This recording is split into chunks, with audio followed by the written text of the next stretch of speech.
Right. So what was that story you were just telling me? It was, you just arrived in the Philippines. Yeah.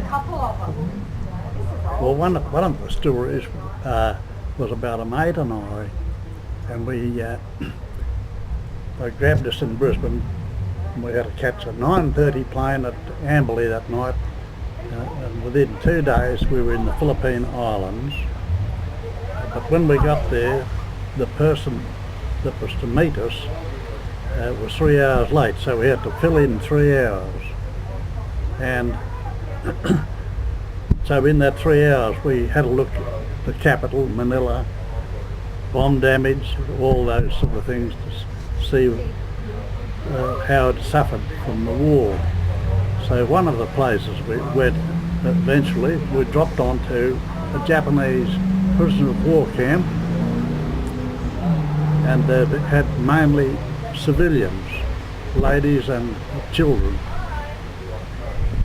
At this particular place, we found a big wire enclosure that the Japanese kept their prisoners in, and when we got there, most of them hadn't been let out yet.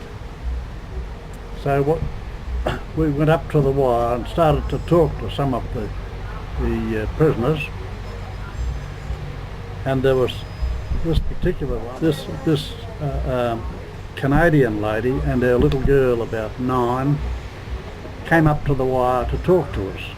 The Canadian lady, well, their father was just killed a couple of days beforehand, and they were trying to get back to Canada, trying to get a lift back.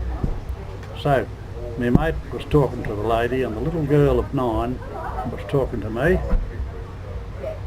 and she said, "What's that funny thing on your head?"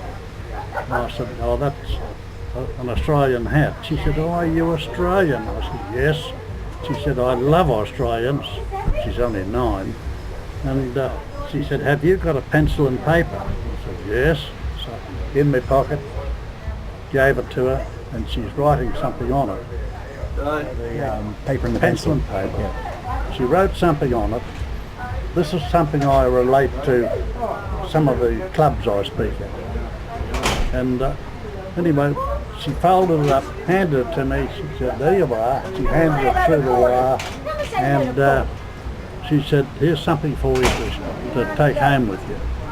And the next day, I hadn't looked at it. The next day I looked at it, and it had on the paper, "Mac Jamison, from Australia. I will love you till the ocean wears diapers to keep her bottom dry." So, but by the next day, with all the movement I had, I lost it, and it was one of my treasures. I don't know whether they got back to Canada or what happened to them, but that was the end of that little skit. Tell us about taking that was when we just first landed in the Philippines, and there was shot and shell all around us hitting, and anyway, we had a radio on a ute the Americans loaned us, and I put 2 blokes on duty,